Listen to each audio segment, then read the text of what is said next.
겨울의 공기는 날카로운 유리 조각 같았다. 들이켤 때마다 태부의 가장 깊은 구석이 베이는 듯한 감각이 전해졌고 한세진은 그 서늘한 통증을 오히려 반기며 청명리의 낡은 버스 정류장에 내려섰다. 안개는 호수 너머에서부터 소리 없이 밀려와 마을의 낮은 지붕들을 하나둘씩 지워나가고 있었다. 이곳은 지도 위에서는 명확한 점 하나로 표시되어 있었지만 정작 발을 디딘 이들에게는 존재하지 않는 듯 환지통처럼 느껴지는 곳이었다. 세진은 코트깃을 세우며 호수 쪽을 향해 걸음을 옮겼다. 그의 가방 안에는 낡은 인화 사진 한 장과 수신인 불명의 편지 한 통이 들어 있었다. 10년 전 그의 형 한상진이 이 마을에서 실종되기 직전에 보낸 것이었다.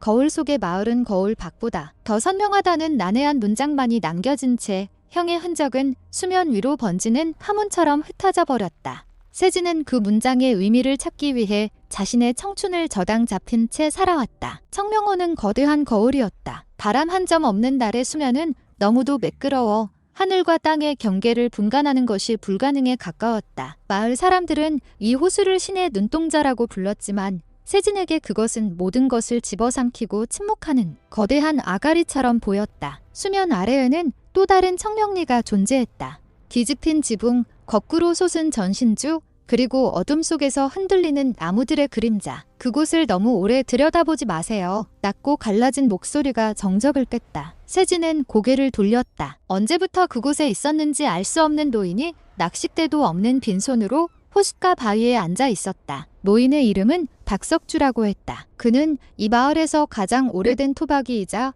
호수의 변화를 가장 먼저 알아채는 파수꾼이기도 했다. 보이는 것보다 보이지 않는 것이 더 무거울 때가 있지요. 박석주가 수면을 가리키며 말했다. 청년이 찾는 것은 저 물 위에 있나? 아니면 물 아래에 있나? 세진은 대답 대신 가방 속에 사진을 꺼내 보였다. 사진 속의 형은 호수를 배경으로 웃고 있었지만 그 눈동자만은 초점이 흐릿했다. 마치 카메라 렌즈가 아닌 카메라 뒤의 허공, 혹은 그보다 더 먼 곳을 보고 있는 듯한 표정이었다. 이곳에서는 시간도 반사됩니다. 노인이 중얼거렸다. 우리가 잃어버린 기억들이 저 아래에 차곡차곡 쌓여서 마을을 이루죠.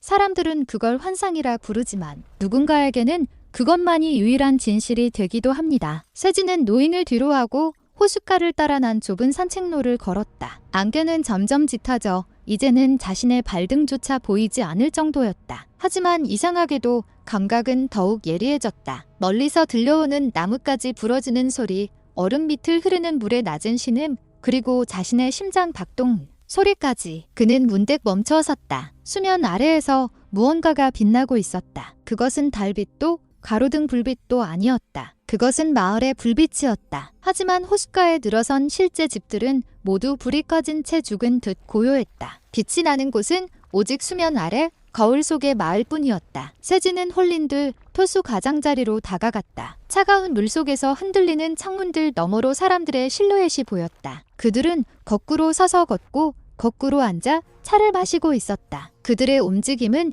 지상보다 더 우아하고 여유로워 보였다. 그리고 그중 한 창가에 익숙한 뒷모습이 보였다. 형이었다. 상진은 책상 앞에 앉아 무언가를 열심히 적고 있었다. 10년 전의 모습 그대로였다. 아니, 10년 전보다 더 생생한 피부색과 더 꼿꼿한 자세를 하고 있었다. 세진의 심장이 요동치기 시작했다. 그는 소리내어 형을 부르려 했지만 목소리는 목구멍 안에서 얼어붙어 나오지 않았다. 수면 아래의 상진이 고개를 들었다. 그는 천천히 고개를 돌려 수면 밖, 즉 세진이 서 있는 쪽을 바라보았다. 두 사람의 시선이 마주쳤다. 상진의 눈동자에는 놀라움도 슬픔도 없었다. 오직 깊은 평온함만이 가득했다. 상진은 천천히 손을 들어 수면을 향해 뻗었다. 세진도 손을 뻗었다. 손끝이 차가운 물에 닿는 순간 수면은 팽팽한 막처럼 저항감을 보이다가 이내 부드럽게 그를 받아들였다. 물은 생각만큼 차갑지 않았다. 오히려 미지근한 체온처럼 느껴졌다. 손가락이 수면 아래로 파고들수록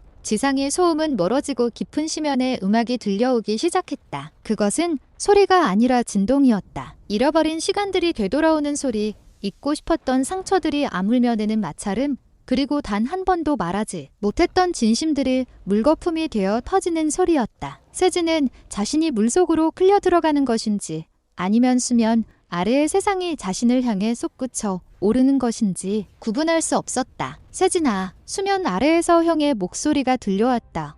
그것은 귀가 아닌 뼈를 타고 전해지는 울림이었다. 여기는 춥지 않아. 여기는 아무것도 사라지지 않아. 상진의 손이 세진의 손을 맞잡았다. 그 감촉은 너무도 실제적이었다. 거울 밖의 세상에서 느꼈던 그 어떤 접촉보다도 단단하고 따뜻했다. 세진은 자신의 발이 지면에서 떨어지는 것을 느꼈다. 중력의 방향이 바뀌고 있었다. 이제 하늘은 발밑에 있었고 호수의 밑바닥이 머리 위에서 은하수처럼 빛나고 있었다. 그 순간 세진은 깨달았다. 형이 말했던 거울 속의 마을은 도피처가 아니었다. 그것은 우리가 외면했던 진짜 자아들이 모여 사는 본질의 세계였다. 지상에 우리는 그림자에 불과했고 수면 아래에 뒤집힌 모습이야말로 영혼의 실체였던 것이다. 세진의 몸이 완전히 수면 아래로 잠겼다. 수면 위에서는 작은 파문 하나가 일더니 이내 평온을 되찾았다. 안개는 더 짙어져 호수와 하늘을 하나의 거대한 회색 벽으로 만들어버렸다. 다음 날 아침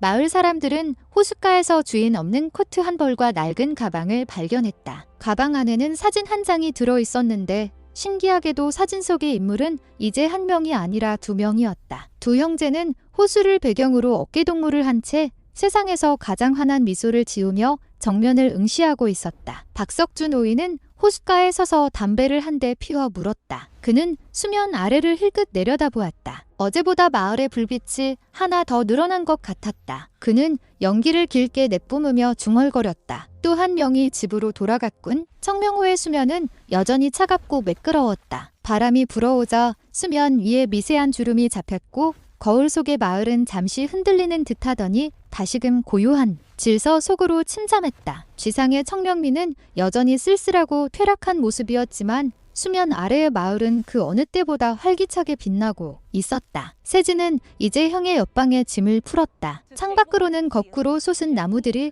은빛 잎사귀를 흔들고 있었고 하늘 지상의 호수 바닥에서는 눈 대신 빛이 가루들이 떨어지고 있었다. 그는 책상 앞에 앉아 펜을 들었다. 그리고 지상의 누군가에게 혹은 과거에 자신에게 보내는 편지를 쓰기 시작했다. 거울은 벽이 아니라 문이었다. 그의 문장은 물결을 타고 지상으로 올라가 어느 누군가의 꿈속에서 잔잔한 파문으로 남을 것이었다. 청명리의 안개는 거치지 않았고 호수는 여전히 비밀을 간직한 채 신의 눈동자처럼 세상을 응시하고 있었다. 보이지 않는 것이 보이는 것을 지탱하는 밤. 거울 속의 마을은 그렇게 영원한 정적 속에서 자신만의 시간을 이어가고 있었다. 세진은 창문을 열었다. 물속의 공기는 허파를 가득 채우며 그를 진정으로 숨쉬게 했다. 지상에서의 무거웠던 책임감, 죄책감, 상실감은 모두 수면 위로 떠올라 거품이 되어 사라졌다. 이제 그에게 남은 것은 오직 투명한 존재감뿐이었다. 그는 형과 함께 마을 광장으로 향했다. 그곳에는 먼저 도착한 수많은 이들이 뒤집힌 하늘을 바라보며 축제를 벌이고 있었다. 거울 밖의 사람들은 결코 이해할 수 없는 오직 비워진 자들만이 누릴 수 있는 충만함이었다. 청명호의 물결이 다시 한번 크게 요동쳤다. 지상에서는 그것이 그저 겨울바람에 의한 파도라고 생각하겠지만 그것은 수면 아래 마을에서 터져나온 환호성이 벽을 두드린 소리였다. 안개 속에서 박석준 노인이 조용히 지팡이를 짚으며 마을로 돌아갔다. 그의 등 뒤로 호수는 다시 완벽한 거울이 되었다. 아무 일도 없었다는 듯 오직 차가운 침묵만이 남겨진 채. 그러나 호수 깊은 곳 거울의 이면에서는 새로운 이야기가 매 순간 선명하게 기록되고 있었다. 잃어버린 줄 알았던 모든 것들이 그곳에서는 가장 눈부신 모습으로 살아 숨쉬고 있었다. 수면 아래의 공기는 폐부를 찌르는 차가움 대신 오래된 서랍 속에서 갓꺼낸 비단처럼 매끄럽고 건조한 감촉으로 세진의 온몸을 감싸 안았다. 지상에서 그를 옥죄던 중력은 이곳에서 기분 좋은 부력으로 변해 있었다. 발을 내디딜 때마다 바닥에 깔린 은색 모래들이 소리 없이 흩어졌다가 다시 모여들었다. 세진은 자신의 손을 내려다보았다. 손등에 핏줄은 푸른 형광을 띠며 미세하게 박동하고 있었고 손가락 끝은 마치 물감에 젖은 붓처럼 주변이 공기를 투명하게 물들이고 있었다. 이곳에서의 존재감은 부피나 무게가 아니라 얼마나 선명한 기억을 품고 있느냐에 따라 결정되는 듯했다. 형, 상진의 집은 마을의 가장 깊은 곳, 지상으로 치면 호수 중앙의 시면에 해당하는 위치에 자리 잡고 있었다. 그 집의 창문은 모두 수면 쪽을 향해 다 있었는데 그 창을 통해 바라보는 바깥 세상은 마치 두꺼운 얼음, 유리 너머의 풍경처럼 일렁였다. 세진은 형이 내어준 찻잔을 받았다. 찻잔 속의 액체는 중력을 거스르지 않으면서도 미세하게 회전하며 은하수 같은 빛을 내뿜었다. 적응하는데 시간이 좀 걸릴 거요. 이곳의 시간은 직선이 아니니까. 상진의 목소리는 낮고 부드러웠다. 지상에서 들었던 형의 목소리가 단단한 바위 같았다면 지금의 목소리는 바람에 흔들리는 억새의 서걱임과 닮아 있었다. 세진은 찻잔을 내려놓으며 창밖을 보았다. 지상에서는 보이지 않던 것들이 이곳에서는 너무도 명확하게 보였다. 마을 사람들의 발자국이 수면에 닿을 때마다 호수 밑바닥으로 떨어지는 낙차 큰 소리들, 그들이 호수에 던진 한숨과 눈물들이 결정체가 되어 눈처럼 내리는 광경들. 우리는 저 위에서 버려진 것들을 먹고 살아. 상진이 덧붙였다. 사람들이 잊고 싶어하는 기억, 차마 입 밖으로 내지 못한 진심들이 이곳에서는 가장 귀한 양식이 되지. 네가 가져온 그 편지도 실은 이곳에 도착하기 위해 10변을 떠돌았던 거야. 세진은 가방에서 꺼냈던 수신인 불명의 편지를 다시 만져보았다. 지상에서는 바래고 낡았던 종이가 이곳에서는 눈부신 백색으로 빛나며 마치 살아있는 생물처럼 손안에서 파르르 떨리고 있었다. 편지의 내용은 여전히 읽을 수 없었다. 글자들은 고정되지 않은 채 문장 속을 유용하고 있었고 세진의 감정에 따라 시시각각 모양을 바꾸었다. 그때였다. 고요하던 수면이, 즉 그들의 하늘에서 거대한 파동이 일었다. 마치 누군가 호수 속으로 커다란 바위를 던진 듯한 충격이었다. 세진은 본능적으로 고개를 들었다. 일렁이는 수면 너머로 한 여자의 실루엣이 보였다. 그녀는 호숫가에 위태롭게 서서 수면 아래를 뚫어지게 응시하고 있었다. 그녀의 이름은 강은채였다. 세진이 마을을 떠나기 전 상진과 세진 형제 사이에서 묘한 긴장을 만들어냈던, 그리고 상진이 실종된 이후 누구보다 깊은 침묵 속으로 침잠했던 여자였다. 은채의 시선은 정확히 세진과 상진이 앉아있는 그곳을 향하고 있었다. 물론 그녀의 눈에는 검은 물줄기와 자욱한 안개밖에 보이지 않겠으나 그녀가 발산하는 슬픔의 파동은 수면을 뚫고 내려와 세진의 심장을 날카롭게 찔렀다. 그녀가 손에 든 무언가를 호수로 던졌다. 그것은 작은 열쇠 뭉치였다. 열쇠는 소용돌이를 그리며 천천히, 아주 천천히 가라앉기 시작했다. 은채 씨예요. 세진이 중얼거렸다. 형을 잊지 못해서, 아니, 형을 원망하면서 10년을 버틴 사람. 상진은 씁쓸한 미소를 지으며 가라앉는 열쇠를 바라보았다. 열쇠는 바닥에 닿기도 전에 공중에서 분해되어 수천 개의 빛 입자로 흩어졌다. 그것은 망각의 신호였다. 은채는 드디어 상진에 대한 기억의 마지막 끈을 놓아버린 것이었다. 하지만 이상하게도 그녀의 기억이 해체되는 순간 상진의 몸이 잠시 투명해졌다가 다시 돌아왔다. 이곳의 주민들은 지상의 누군가가 자신을 기억해 줄 때 가장 단단한 형태를 유지할 수 있었다. 누군가에게 완전히 잊힌다는 것은 이곳에서조차 소멸을 의미했다. 그녀는 이제야 자유로워진 거야. 상진이 말했다. 하지만 세진아, 너는 어떠니? 너는 이곳에 너의 의지로 온 것이냐? 아니면 저 위에서의 무게를 이기지 못해 떨어진 것이냐? 세진은 대답하지 못했다. 그의 시선은 여전히 수면 밖, 점점 멀어지는 은채의 뒷모습에 머물러 있었다. 그녀가 떠난 호숫가에는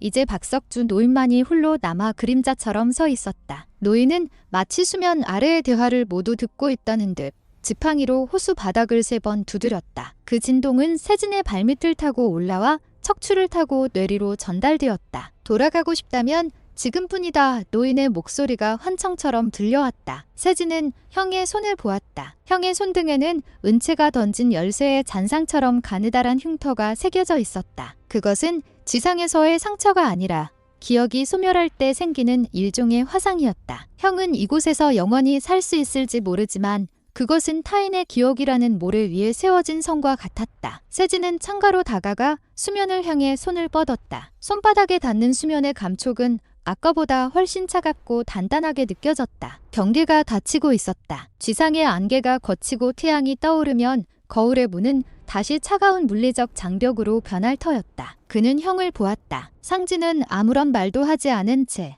그저 동생의 선택을 기다리는 깊은 눈으로 그를 바라보고 있었다. 세진의 머릿속에는 지상에서의 고단한 일상들이 주마등처럼 스쳐 지나갔다. 밀린 월세, 끊이지 않던 기침 소리, 형을 찾기 위해 헤맸던 전국 각지의 낡은 여인숙들. 그 모든 괴로움이 이곳에서는 단지 아름다운 배경음악에 불과했다. 하지만 동시에 그는 자신이 놓고 온 것이 단지 고통만이 아니라는 사실을 깨달았다. 차가운 새벽 공기를 들이마실 때의 감각, 쓰디쓴 커피 한 잔의 온기, 그리고 은채의 슬픈 눈동자 속에 담겨 있던 자신의 초라한 모습까지도 그 비루함이야말로 자신이 살아있다는 증거였음을. 형, 나는 세진의 말이 끝나기도 전에 호수 전체가 크게 요동쳤다. 지상에서 거대한 폭풍이라도 몰아치는 것인지 아니면 거울 속 세계의 근간이 흔들리는 것인지 알 수 없었다. 천장수면 이 격렬하게 흔들리며 은색 모래들이 소용돌이치기 시작했다. 상진의 집 벽면에 걸려있던 거울들이 하나둘씩 금이 가며 비명을 질렀다. 시간이 다 됐어. 상진의 목소리에 다급함이 섞였다. 선택해, 세진아. 기억의 잔상으로 남을 것인지 아니면 고통스러운 실체로 돌아갈 것인지. 세진은 주머니 속의 편지를 꺼내 상진의 손에 쥐어주었다. 그리고는 단숨에 수면을 향해 몸바짝 솟구쳤다. 중력의 방향이 다시 뒤틀렸다. 폐가 찌그러지는 듯한 압박감이 전신을 덮쳤고 기점막이 터질 듯한 고통이 밀려왔다. 그는 필사적으로 손을 뻗어 위라고 믿는 곳을 향해 허우적거렸다. 차가운 물이 입안으로 들이닥쳤다. 그것은 미지근한 기억의 맛이 아니라 살을 애고 폐를 태우는 생생한 죽음의 맛이었다. 세진은 의식을 잃어가는 와중에도 단 하나의 빛을 보았다. 그것은 호수 밖에서 누군가 비추는 손전등 불빛이었다. 박석주 노인이었다. 노인은 긴 갈고리가 달린 장대를 물속으로 깊숙이 집어넣고 있었다. 세진의 손이 장대에 닿는 순간 세상은 안전되었다. 눈을 떴을 때 세진은 축축한 호숫가 흙바닥 위에 누워 있었다. 코를 찌르는 물비린내와 살을 파고드는 새벽바람이 그가 돌아왔음을 증명하고 있었다. 온몸이 떨려왔고 입안에서는 비릿한 피맛이 났다. 그는 옆을 돌아보았다. 박석주 노인이 담배를 피우며 그를 내려다보고 있었다. 너무 깊이 들어갔어. 노인이 무심하게 뱉었다. 조금만 늦었어도 자네는 저 밑바닥의 장식품이 될 뻔했네. 세진은 떨리는 손으로 가방을 확인했다. 가방은 텅 비어 있었다. 형의 사진도 정체불명의 편지도 사라지고 없었다. 마치 꿈이라도 꾼 듯 모든 증거가 증발해버린 것이다. 하지만 세진은 알고 있었다. 자신의 손톱 밑에 박힌 은색 모래와 가슴 깊은 곳에서 느껴지는 형의 온기만큼은 결코 환상이 아니라는 것을. 그는 비틀거리며 일어났다. 멀리서 마을의 가로등이 하나둘씩 꺼지며 아침이 오고 있었다. 청명호는 이제 다시 평범하고 우물한 시골의 저수지로 돌아가 있었다. 그러나 세진의 눈에는 보였다. 잔잔해진 수면 아래 아직 잠들지 못한 마을의 불빛 하나가 아주 미세하게 깜빡이며 자신에게 작별 인사를 건네고 있다는 것을. 그는 코트깃을 세우고 마을 입구를 향해 걷기 시작했다. 등 뒤에서 들려오는 호수의 출렁임 소리는 이제 더 이상 위협적이지 않았다. 그것은 누군가의 비밀을 품고 잠든 거대한 자장가였다. 아침 햇살은 잔인할 정도로 투명했다. 수면 위로 산산이 부서지는 빛의 파편들은 어젯밤 세진이 목격했던 그 은밀하고도 서늘한 세계의 흔적을 지워버리려는 듯 강렬하게 내리쬐었다. 젖은 옷가지에서 피어오르는 물비린내가 코끝을 찔렀고 폐부 깊숙이 들어차 있던 차가운 물의 감각은 날카로운 기침이 되어 퍼져나왔다. 세진은 흙바닥을 짚은 손바닥에서 느껴지는 거친 돌멩이와 마른 풀의 질감을 확인하며 비로소 자신이 단단한 물리적 세계의 중력 아래로 돌아왔음을 실감했다. 박석주 노인은 다 타버린 담배꽁초를 바닥에 던져 지시겼다. 노인의 얼굴은 아침의 역광에 가려져 깊은 주름에 골짜기만이 도드라져 보였다. 그는 지팡이를 짚고 일어나 청명호의 잔잔한 수면을 한번 응시하더니 세진에게는 눈길도 주지 않은 채 마을 안쪽을 향해 느릿느릿 걸음을 옮겼다. 가서 몸이나 말리게. 여기는 자네 같은 젊은이가 오래 머물 곳이 못돼. 노인의 목소리는 건조했으나 그 안에는 일종의 체념 섞인 경고가 담겨 있었다. 세진은 대답 대신 욱신거리는 가슴을 움켜쥐었다. 가방 속의 물건들이 사라진 자리는 진공 상태처럼 허전했다. 10년간 그를 괴롭혔던 형의 흔적들이 하룻밤 사이의 환상처럼 증발해버린 것이다. 하지만 손톱 밑에 박힌 미세한 은빛 모래는 사라지지 않았다. 그것은 빛을 받을 때마다 작게 반짝이며 저 아래에 실제하는 또 다른 세계의 증거물처럼 남아 있었다. 마을 어귀로 들어서자 전날 보았던 낡은 이발소와 구멍가게들이 하나둘 문을 열고 있었다. 지상의 시간은 다시금 정교한 톱니바퀴처럼 맞물려 돌아가기 시작했다. 세진은 정류장 의자에 앉아 젖은 머리카락을 털어내며 마을 사람들의 움직임을 관찰했다. 그들은 평범한 하루를 시작하고 있었지만 세진의 눈에는 그들 각자가 호수 아래로 던져버린 무거운 기억이, 그림자들이 보였다. 어떤 이는 자식에 대한 회한을, 어떤 이는 이루지 못한 꿈에 대한 원망을 저 호수의 심연에 곡물처럼 바치고 이곳에서의 평온을 산 것이리라. 그때 저 멀리서 은채가 걸어오고 있었다. 그녀의 걸음걸이는 어제보다 훨씬 가벼워 보였다. 그녀는 세진의 곁을 지나치며 잠시 멈춰 섰다. 그녀의 눈동자에는 더 이상 상진에 대한 짙은 그리움이나 자책의 흔적이 남아있지 않았다. 그것은 마치 오래된 얼룩을 깨끗이 닦아낸 유리창처럼 맑고 투명했다. 저기요, 혹시 어디서 오신 분인가요? 옷이 다 젖으셨네요. 은채의 목소리에는 낯선 이에 대한 가벼운 호기심만이 담겨 있었다. 그녀는 세진을 기억하지 못했다. 아니, 세진뿐만 아니라 그와 연결된 상진이라는 존재 자체를 의식 밑바닥으로 침전시켜버린 듯했다. 상진이 말했던 망각의 신호가 그녀의 삶을 다시 시작하게 만든 것이었다. 세진은 목구멍까지 차오르는 형의 이름을 삼켰다. 그녀에게 기억을 되돌려주는 것은 그녀가 겨우 벗어던진 그 무거운 족쇄를 다시 채우는 일과 같았다. 잠시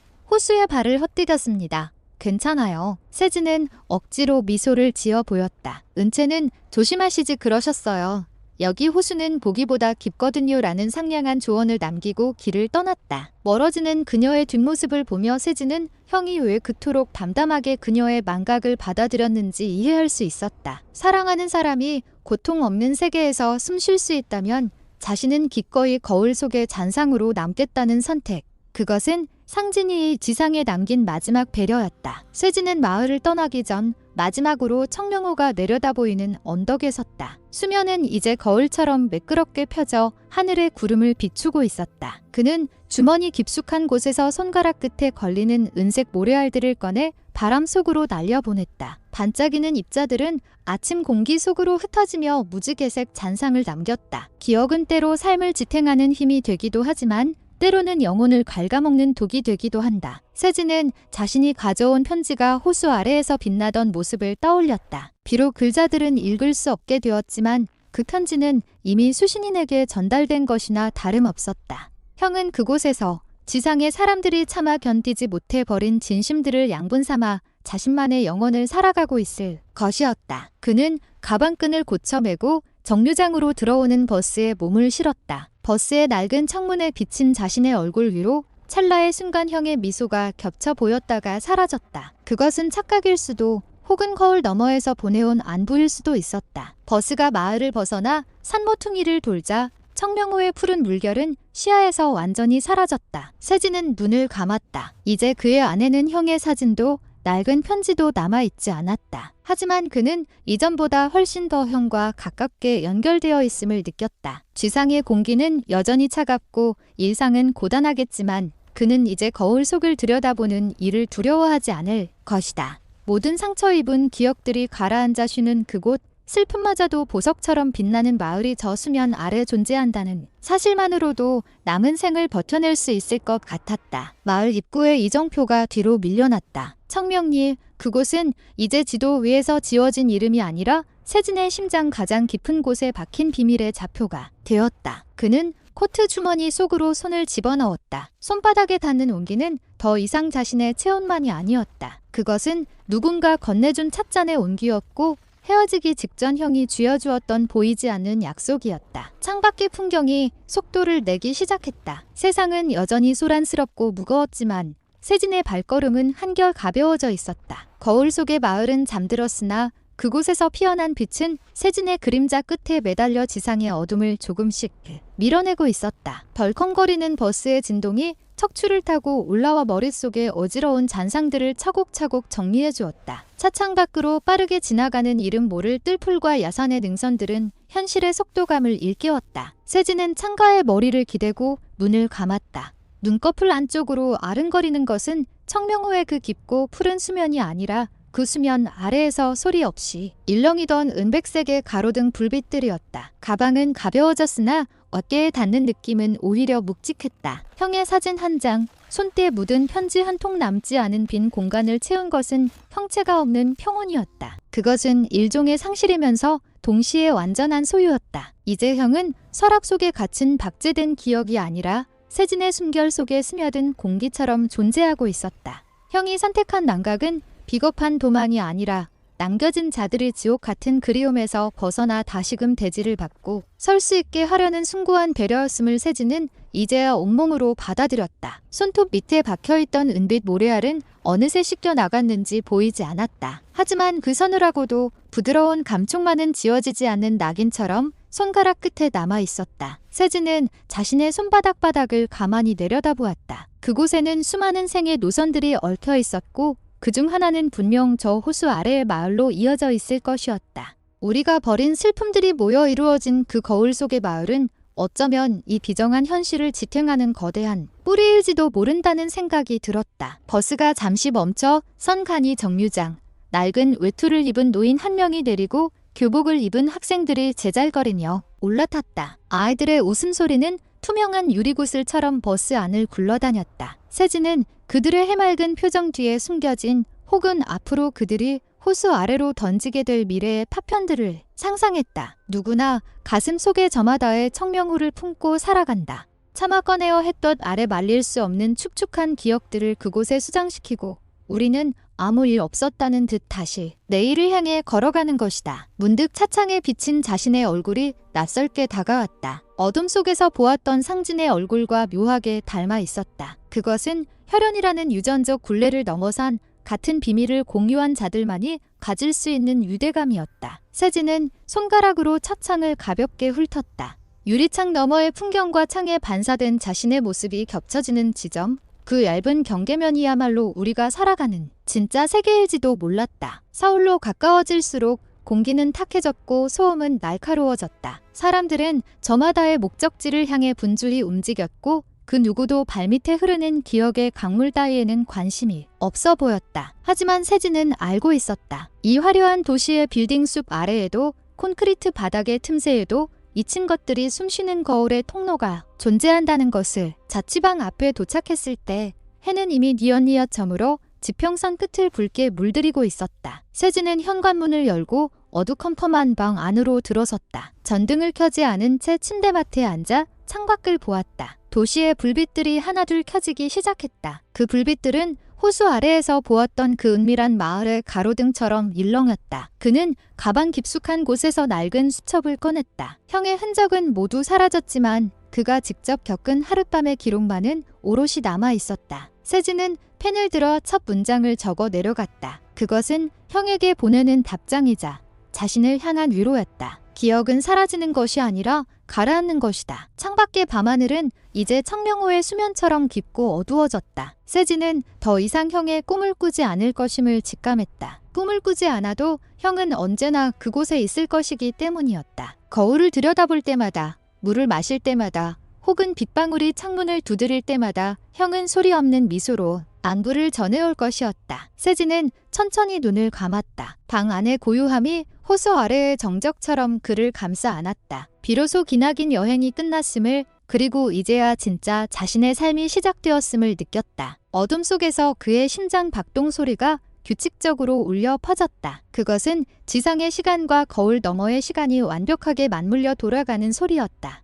슬픔은 이제 무게를 잃고 빛이 되어 그의 내면을 은은하게 비추고 있었다. 밤은 깊어갔고 거울 속의 마을은 다시금 고요한 수면 아래로 자취를 감추었다. 하지만 그곳에서 건져 울린 한 조각의 진심은 세진의 영혼 속에 영원히 침전되지 않을 뼈리 되어 박혀 있었다. 그는 이제 두려움 없이 잠들 수 있었다. 내일 아침 거울 앞에 섰을 때 그곳에는 어제보다 조금 더 단단해진 자신과 여전히 보이지 않는 곳에서 자신을 지켜봐주는 형의 시선이 함께할 것임을 믿기 때문이었다.